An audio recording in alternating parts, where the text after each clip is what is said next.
Hello YouTube, it's Fatima Kabia here again to talk about my hair journey, locking my hair.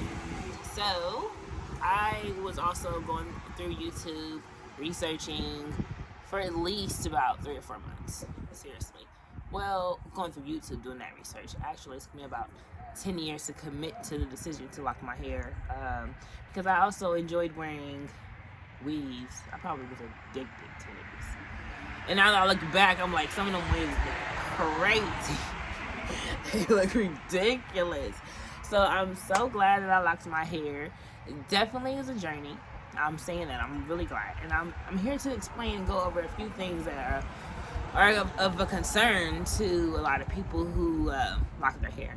You know, they don't want to limit themselves to one hairstyle, the versatility. You know, they're scared of the awkward stage, which right now is what I'm going through, and I've been going through for the last 2 years. But the most awkward part about it is just not accepting yourself, your hair.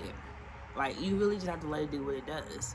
And if you are anything like I was, you were really particular about your hair and finicky and a little bit self-conscious even, because you know our hair is part of an impression that we place upon people, and they look at us just like, oh, okay.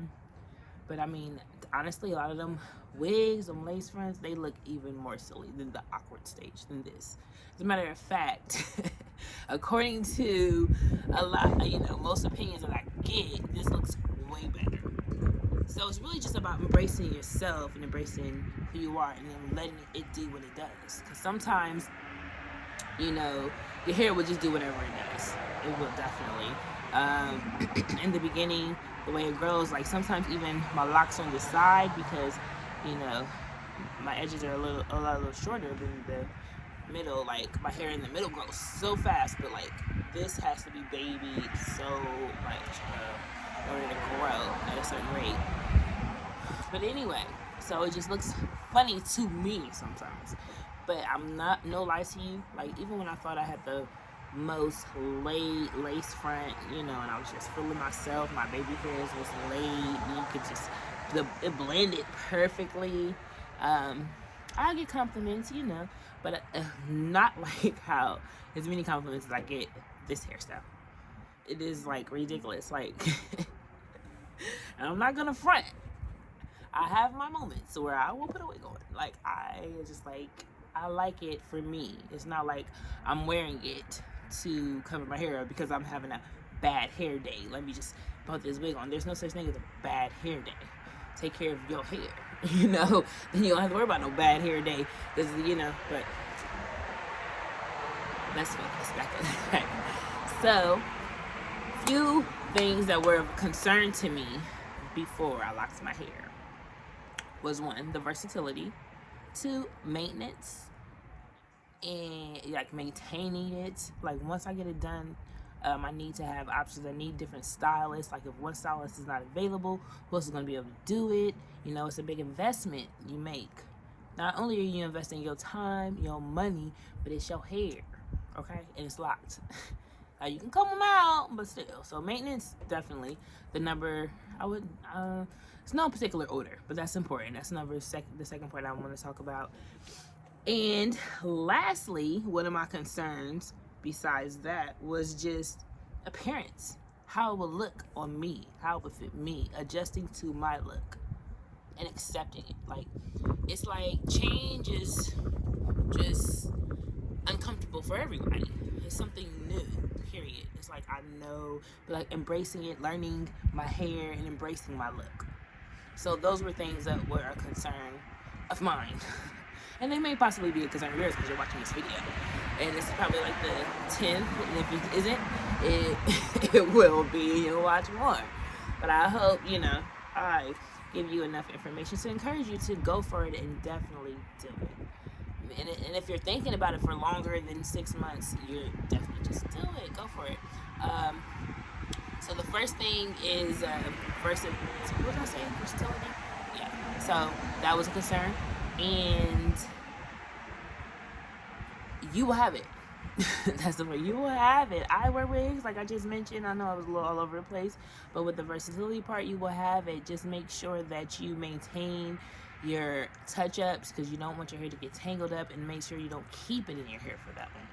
I mean, I've know people who have gotten their hair, got braids, box braids in their hair. You know, I was thinking about that, like, I'm gonna miss my box braids. You can still get them.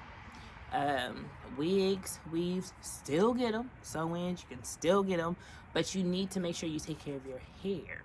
You need to take care of your scalp. You gotta take care of your locks. You don't want to keep your wigs in too long over like, you know, because your hair will just tangle up and lock. Like, what's, you know, I mean, my hair is done that even without locks because it's so thick. I remember having a weave in my head for about, you know, 5 weeks, because you can do that. You can wash your hair and keep it in there, but I'm like, I'm taking it out. I'm like, oh, my hair. That's when I started noticing, like, oh, this baby wants to lock because this braids is a little thick, you know, they're a little tangled. So if your hair is locked and you're thinking about doing that style, definitely stay on point with how long you keep it in your hair. Don't keep it in there too long. And if anything, I mean, I never did a sew-in. You know, I've heard of people doing that. But if anything, just get a lace front, get a wig, and make sure you go to a professional, somebody who's skilled at molding your hair down and braiding your hair a certain way. And still, don't keep them braids in too long. Oh, flashback, because when I did that a few years ago, I went to Vegas. I got my hair laid by my cousin. She's the bomb.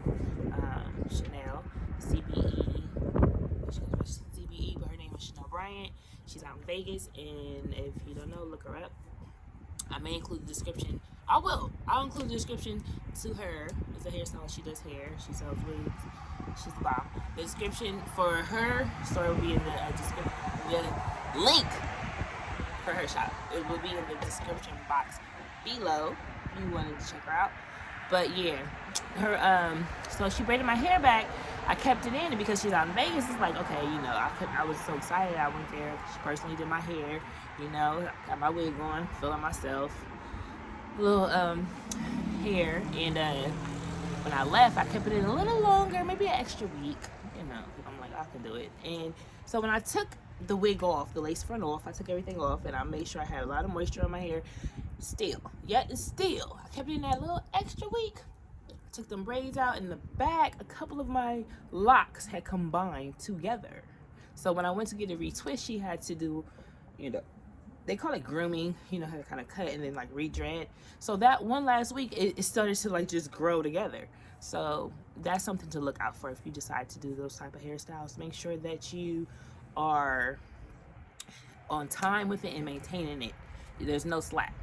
There's no, oh, let me put this on my hair and I gotta do nothing to it. No, you need to take care of your hair, especially if you want versatility and you don't want your hair to grow. Also, what makes it easy is because I started very short. I was basically bald-headed when I started. So it's easy for me to put a wig on and add that versatility to it. So that's something to keep in mind too. But also, starting off bald with dreads is not for the weak, okay? Because like I mentioned before and during the introduction, your dreads will grow whichever way they decide to grow. They like this hair, like I mentioned, I put my hair, this one was sticking up for the longest and it decided to grow up. So, but like I've trained it, you train it, but in the beginning, you gotta let your hair do what it does because it needs to lock and it's not all the way locked. So it's like I put a scarf on it to keep it molded down, but like, and it's just going through the awkward stage. So it's a lot. Maintenance. That's it. So it kind of tied together. The versatility, in order to make sure you can have the versatility, you need to maintain your hair. So one tip that I suggest is when you decide, make sure you do your research on different shops. I went to Beauty Coliseum in Philly on South Street. I watched a couple of different YouTube videos of people who actually blogged about it. And then I talked to the owner, Simone. She is amazing. I love her. I would even travel to go to her. I recently found a new stylist that I've trusted to do my hair, and I did research on her. But now it just feels good to know that I have two different stylists, because it's like you may not be able to afford to travel you know, from state to state because she's out of state now. I'm no longer in Philly, but I would pay to go travel to see her to make sure that I would have my grid maintained, and you know, because it's an investment. And I paid a nice little chunk of money for these sister locks, even though I started off like this, and I'm not. And this is, you know, it's like, you know, it's an investment all the way around. The time, the struggle, maintaining the looks, the awkwardness, and going through that. Please, ain't nobody messing that up because we were pregnant. Just kidding. But seriously, it be like that sometimes. Like that. So maintenance. So have a couple of different stylists in mind when you decide to lock. So that way you can have an A and a B plan. And especially with COVID, when that happened and it shut down, it's like, okay, now I gotta do my own hair. And that was happening. Like, without these little sister locks that I have here, I'm not messing those up. It's like I could probably do the front, but the back in the middle, I'm going to have somebody do my hair. I'm not messing with it. So definitely have stylists on hand. Make sure you use oils that agree with your scalp. I have very sensitive skin. Turns out I'm allergic to tea tree oil. Go figure. Like, it was fine with my piercing, and I use it on my piercing in my nose for whatever reason because it helps clean. But when I put it on my scalp and my hair, oh Lord Jesus, whew, I broke out like crazy. And my doctor's like, I think you may be allergic to that. I'm like, it's natural. She's like, you're so allergic to it. So know that you're doing a natural hairstyle, but then be aware of what your hair needs, your natural hair needs. Do your research on certain oils, certain mixes, and it's really kind of trial and error. Like, you know, most of us, and I'm not trying to put this in the box, but a lot of black women, you know, we have those closets full of hair supply products because we've tried it. It's like we just have it. I mean, I definitely do. It would be nice to resell, but anyway, I'm always thinking about. But I know that's not really sanitary. But so the third tip is to embrace it. So once you decide and you lock your hair, be patient with the process. It's a process. It's a journey. So don't expect for you to like immediately completely fall in love. Like, you might, some people do, but fall in love with the process. Fall in love with the fact that you are loving on you. Fall in love with the fact that you are embracing who you are. You're natural. Like, this is growing out of your head, and you're not changing it. You're not even combing it. Your hair is coarse enough, it's thick enough to do this lock. This is beautiful. This is something that's unique to who you are, your being, your well-being, and it's like, embrace. It's a wonderful thing, and like I fall in love with it more and more day by day. And then what made me really fall in love with it when I saw this video, I wish I could shout them out, but I don't know who made it. It was a video of this young lady. She had dreads down to the middle of her back, honey, okay? And they were so beautiful. And you know, this is she cut them off. From her scalp, just cut them all off. She had them in I don't know how they clean them, apple cider vinegar, whatever. She cut them off, she put them away. She showed pictures of her. She let her, wearing wigs, then she let her hair grow out. She permed it while it was short. She had her short hairstyle, bam, bam. She wore a couple of different hairstyles for a year. And then after that year, guess what she did, y'all? Guess what she did? I'll bullshit it to you. She took those dreads, put them back on her head. I said, what? Ain't that amazing? I just fell in love like that. Now, if that ain't versatile, okay? Going back to second point. So it's like, that just made me fall in love because it's like, there's so much you can do. You're not limited. And I just love the fact that, this is my hair. And if I grow it, I can save it. I'll put it in a bag somewhere. I don't know. I might not be. That's kind of creepy. But to have that option is amazing. Like, it was amazing. So, okay, y'all, I'm done ranting off about my sister lock journey and why I did and the things I considered before getting it. And if you are really considering it still after listening to me rant on about it and how I feel about my hair, go for it. Do it. Make an appointment. Make an appointment, sis. Come on, do it. You're gonna love me for it. You're gonna love yourself even more for it. Maybe not in the first 6 months, though. So send me no hate messages. All right, talk to y'all later. Thanks for listening. If you have listened to this entire video, go on ahead and like it and subscribe. And don't forget to check the link in the description box if you're interested in wearing a wig over your dreads, or even if you have any hair care questions. She'll hook you up. Pretty sure she would.